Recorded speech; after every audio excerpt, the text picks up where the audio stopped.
Cowboys against a 1-11 Texans team, because Dak is good for potentially two horrible, horrible, dumb interceptions every game, and I When you really don't watch know what to expect. when you watch Dak and Romo remind me of this in a different way too.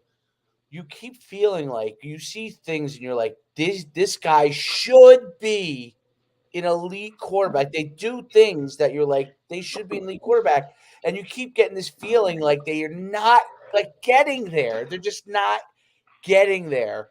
Which Troy Aikman did. He was like people like it's I always laugh when people say Troy Aikman, oh, and well, his era was a little different. Like we ran, Emmett Smith the ball on a lot of zone and power, and that was the game, right? Uh but he really was a leader. Like I love the back, and you as a Cowboys fan, you can appreciate this. I love when I see the back scene stuff when he transitioned from Jimmy Johnson to Switzer, Barry Switzer. Switzer. He was very frustrated. His career, he had a couple of good more years, but it started going downhill because he said that he had to become the enforcer because Barry Switzer wasn't willing to be the enforcer, and Jimmy Johnson was the enforcer, so he could be the good cop. And he said when he had to be the bad cop in under the Switzer era, it really didn't work. But the fact that he was so cognizant of that, you know what I'm saying? Like really understood that the interpersonal dynamics of what made a team good, not just his on the field play, but what the other players needed. Like it's no wonder he's such a great analyst. I mean, he really understands how other guys like what Michael Irvin needed. Like when Michael Irvin, Yeah, he didn't want very difficult. Michael Irvin in the butt. He wanted to be, hey, Mike, Right, I know you did blow this weekend, but we need you this weekend to play well. right, You know, right. And it calmed him down because he's a volatile personality. Emmett's a straight up dick. I Just don't know. he is. Trust me when I tell you. You know, I love but him. he was the epitome of a team player. Yes. And a guy who went out there with a separated shoulder. If you remember that game, it Yep. just was amazing in every shape or form. Now kind of a dick.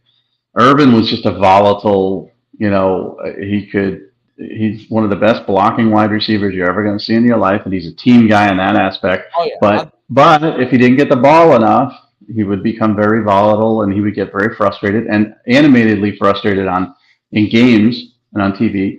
Aikman very very smooth. Then you got Dion on that team. You got Charles Haley on that team.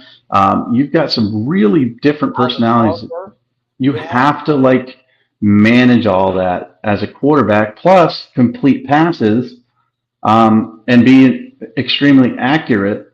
And honestly, Romo and Dak. I mean, Des Bryant, yeah, he's a headache. Dak, C.D. Lamb, he's a headache. I know just from knowing him in high school.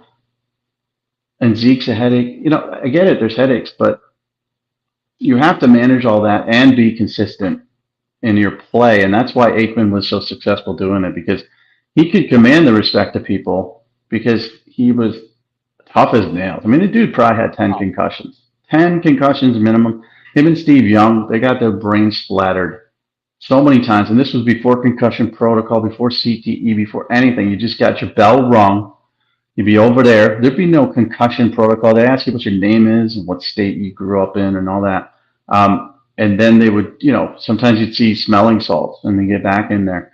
Tough as nails, never hurt, and always, consistently even keel and good. So you can command respect like that. Dak is a guy that strikes me as a guy who wants that respect, who wants everybody to like him, and who does too much in that respect to try to get liked, but isn't even keel in his play. So he loses respect of players on the team. Romo strikes me as a guy who is very affable, very nice, very funny, but nobody really respected him because he pissed down his leg in the playoffs. So to be Aikman is hard, and that's why he's a Hall of Famer and why he has 3 Super Bowls.